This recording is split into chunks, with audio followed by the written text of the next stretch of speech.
로봇 인공관절 수술이라고 하면 로봇가 처음부터 끝까지 알아서 수술을 막 하는지 이렇게 알고 계시는 경우가 있는데, 그런 거는 아니고 각 단계마다 의사인 제가 이렇게 컨펌을 하면 넘어갈 수 있기 때문에 뭐 로봇이 다 해서 이거 어떻게 되는 게 아닌가 이런 걱정은 안 하셔도 될 것 같습니다.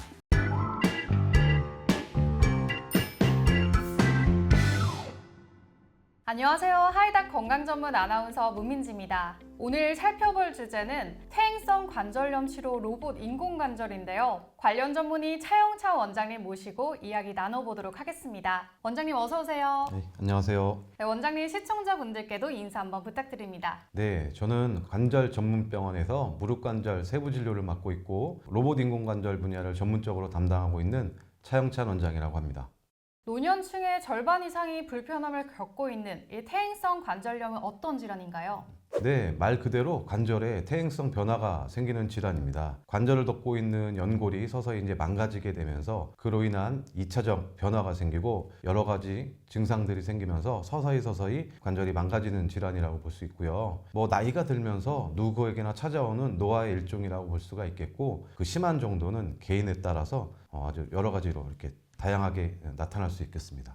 퇴행성 관절염의 주요 증상에는 어떤 것들이 있을까요? 일단 첫 번째로 환자분들이 느끼는 이상은 통증일 것이고요. 일상적인 생활에 전혀 문제가 없던 그런 활동들이 이제 서서히 통증을 느끼게 되고, 그럼 예전에는 문제 없던 그런 운동에서도 통증을 느끼게 되고, 또 동통도 느끼게 되고, 또 점점 심해지게 되면 관절에 물이 차면서 무릎이 붓게 되고, 또 무릎이 뻑뻑하게 느껴지는 그런 강직도 느껴질 수 있게 되고, 이제 많이 심해지게 되면 관절면이 울퉁불퉁해지면서 마찰음도 느끼게 되고, 관절의 변형까지 생기게 돼서 일명 오다리라고 하죠. 그런 관절의 변형까지도 생길 수 있게 됩니다. 퇴행성 관절염의 원인은 무엇이며 따로 예방하는 방법이 있을까요? 원인은 아주 다양합니다. 장기간의 과다한 사용이 누적이 된다거나, 뭐 쪼그려 앉기나, 뭐 내리막을 많이 다니는 이런 무릎에 좋지 않은 생활이 누적이 됐을 때 원인이 될 수 있겠고, 또 체중은 아주 밀접한 관련이 있습니다. 최근에는 스포츠 활동을 하시는 분들이 점점 증가하고 있는데, 이런 스포츠 손상에 의해서도 관절염이 생길 수 있게 되고, 또 심한 충격이나 반복되는 작은 외상에도 그런 것들도 원인이 될 수 있습니다. 또 뭐 통풍, 당뇨, 화농성 관절염 이런 것들도 원인이 될 수 있습니다. 예방법은 아주 단순한데 참 지키기가 쉽지가 않습니다. 단순하게 딱 세 가지로 말씀을 드리면, 첫 번째, 체중 관리 중요하겠고요. 두 번째, 관절에 무리가 가지 않는 그런 생활 습관과 그다음에 올바른 운동, 이런 것들이 또 예방법이 되겠고, 세 번째로 관절을 지지해주고 있는 관절 주변의 근육들의 역할이 중요한데, 이런 것들을 근력을 잘 유지해 주는 것이 아주 중요하다 할 수 있겠습니다. 노년으로 갈수록 한번 체중이 붉게 되면 다시 줄이기가 힘들고, 근력도 한번 빠지면 다시 만들기가 힘들기 때문에 좋을 때 잘 유지하는 것이 좋겠습니다. 퇴행성 관절염이 생겼을 때 수술을 하게 되면 되게 겁이 나잖아요. 네. 혹시 자연적으로 치유하는 방법이 따로 있을까요? 네, 안타깝게도 퇴행성 관절염은 완치가 되는 그런 질환은 아니고요. 잘 관리를 해야 되는 질환입니다. 저는 이런 것들을 환자분들에게 설명을 드릴 때 이제 피부 관리하는 거랑 이렇게 연관져서 말씀을 드리는데, 피부는 매일매일 아침에 일어나서 세수하면서 매일매일 보지 않습니까? 그래서 피부가 좋아지는지 나빠지는지 바로바로 느낄 수가 있는데, 관절은 눈으로 이렇게 봐도 좋아지는지 보이지가 않기 때문에 관리가 좀 소홀할 수밖에 없고, 피부는 매일매일 보는데도 불구하고 또 신경도 그만큼 쓰는데도 불구하고 나이가 들어감에 따라서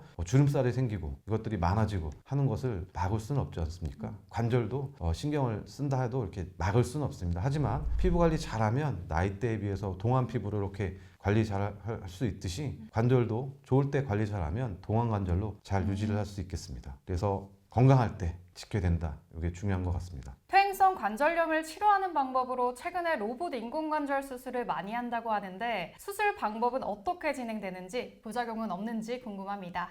네, 관절염 초기나 중기 이때는 많이들 하시는 약물 치료나 주사 치료를 하시게 되고, 이것들이 이제 말기로 넘어가게 되면 수술적 치료를 고려하게 되는데, 수술적 치료에도 여러 가지 방법들이 있습니다. 그 중에서도 이제 최종적으로 최후에 쓰는 방법이 인공관절 수술이고요. 기본적으로 절개를 하는 것은 기존의 수술 방법과 동일하고요. 절개를 한 후에 이제 무릎 관절에 여러 가지 정보들을 로봇에 입력을 시키게 되고, 이 입력된 그 정보들을 바탕으로 어떻게 수술을 해서 어떻게 임플란트 임플란트를 위치시켰을 때 가장 좋은 결과가 나오는지 이런 것들을 계획을 하고 그에 따라서 로봇이 정밀하게 뼈를 절삭하게 되는 로봇 인공관절 수술이고요. 여기서 이제 간혹 이제 잘못 생각하고 오해하시는 경우들이 있는 게 로봇 인공관절 수술이라고 하면 로봇가 처음부터 끝까지 알아서 수술을 막 하는지 이렇게 알고 계시는 경우가 있는데 그런 거는 아니고 각 단계마다 의사인 제가 이렇게 컨펌을 하면 넘어갈 수 있기 때문에 뭐 로봇이 다 해서 이거 어떻게 되는 게 아닌가 이런 걱정은 안 하셔도 될 것 같습니다. 그리고 로봇 인공관절 수술이라고 해서 기존의 인공관절 수술에 따른 부작용에 더해서 추가적으로 더 생기는 부작용은 없습니다. 네, 그러면 로봇 인공관절 수술은 일반 인공관절 수술과 어떻게 다른가요? 네, 이게 오늘 가장 중요한 부분인 것 같습니다. 인공관절 수술은 무릎에서 이제 망가진 것들, 안 좋은 것들을 다 걷어내고 여기에다 임플란트를 이렇게 넣어주게 되는 것인데요. 인공관절 수술의 핵심은 하재 정상적인 해부학적 정렬이 있는데 고관절, 무릎, 발목으로 이루어지는 그 정렬을 정확하게 잘 맞춰주고 그다음에 무릎이 구부러지고 펴지는 전 과정에서 무릎 주변에 있는 연부 조직들, 인대, 힘줄, 근육들 이것들이 균형 있게 잘 잡혀 있도록 만들어주는 것이 가장 중요한 두 가지 요소입니다. 기존의 방법으로는 아무리 이제 수술하기 전에 사진을 보면서 계산을 하고 수술 계획을 잘 짜도 수술 도중에 틀려지는 경우가 많이 있고 그다음에 수술하는 도중에 이게 과연 잘 정렬이 맞춰지고 있는지 이런 것들을 확인하는 방법이 제한이 많습니다. 그리고 이제 다 수술을 맞춰서 이제 임플란트를 한번 넣어봤는데 마음에 들지 않았을 때 이것들을 다시 좀 부분적으로 교정하는 게 쉽지가 않습니다. 하지만 로봇 인공관절 수술은 처음부터 방대한 양의 정보를 가지고 그걸 계획을 짜고 이걸 넣었을 때 어떠한 결과가 근육의 밸런스라든가 이런 것들이 어떤지를 미리 다 예측을 해보고 하기 때문에 그런 오류가 훨씬 적을 수 있고요. 그다음에 실제 맞춘 다음에 임플란트를 넣어봤는데 이거 조금 부족한데 이런 것들을 좀 교정했으면 좋겠는데 이런 점이 있을 때 얼마든지 그런 것들을 수정할 수 있기 때문에 훨씬 더 좋은 결과, 만족스러운 결과를 볼 수 있겠습니다. 또 이런 점에도 기존의 수술 방법에서는 뼈 안에다가 긴 쇠 막대기를 이렇게 꽂아서 요거를 기준으로 이제 뼈를 절삭하는 그런 작업들을 하게 되는데 로봇에서는 그런 것들이 필요가 없거든요. 그래서 골수광내 이 정이라고 하는데 이걸 박음으로 인해서 출혈이 많아지게 되고 하는데 출혈 걱정도 없고 그다음에 출혈이 적음으로 인해서 그 회복 과정에서도 좀 더 통증도 적고 재활 치료도 좀 더 빨리 시작할 수 있는 장점이 있습니다. 로봇 인공관절 수술을 했을 때 한 번 하면 영구적으로 유지가 되는 걸까요? 결론부터 말씀드리면 그렇지 않습니다. 인공관절의 수명을 결정하는 것에는 여러 가지 요소들이 있거든요.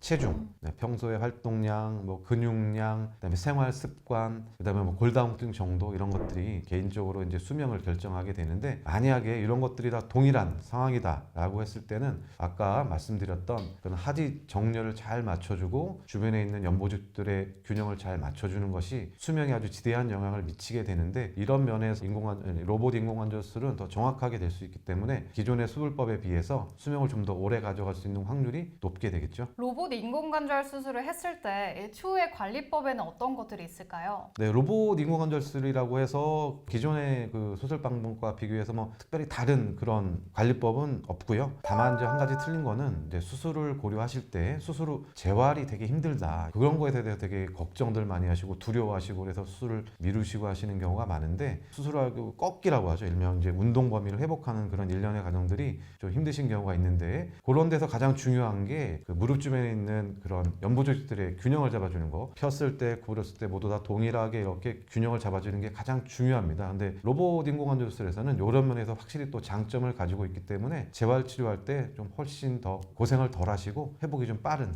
그런 면이 있습니다. 마지막으로 오늘의 인터뷰 하이포인트를 간략하게 정리해 주신다면요. 제가 오늘 운전을 하면서 오늘 여기가 초행길이라 운전을 이렇게 하면서 왔는데 지도나 그다음에 이정표만 보고 왔다면 길을 잃을 수도 있고 시간도 오래 걸릴 수 있고 잘못된 곳에 가서 여긴가 하고 이럴 수도 있었을 텐데요. 이제 내비게이션으로 길찾기를 해서 왔기 때문에 정확하게 오래 걸리지 않고 이렇게 한 번에 올 수 있었습니다. 요즘엔 내비게이션 없이 길 찾는 분들 거의 없으시잖아요. 그 예전에 인공관절 수술이 지도를 찾아서 이렇게 길을 찾는 방법이라 생각을 하시면 로봇 인공관절 수술은 내비게이션을 이용해서 빠르고 정확하게 길 찾는 것이다. 이렇게 좀 비유를 할 수가 있겠고요. 요즘에 이제 내비게이션 안 쓰는 분이 없는 것처럼 이제 로봇 인공관절 수술도 로봇 인공관절 수술로 이제 점점 바뀌는 이런 추세가 계속될 것으로 생각됩니다. 네, 알겠습니다. 원장님과의 이야기는 여기서 마무리하도록 하겠습니다. 자, 오늘도 원장님 쉬운 설명 감사합니다. 네, 감사합니다. 네, 오늘은 차영찬 원장님과 함께 퇴행성 관절염 치료, 로봇 인공관절 수술에 대해 알아봤습니다. 저희는 다음 시간에 더욱더 건강한 유익한 정보로 찾아뵙도록 하겠습니다. 시청해주신 여러분 고맙습니다.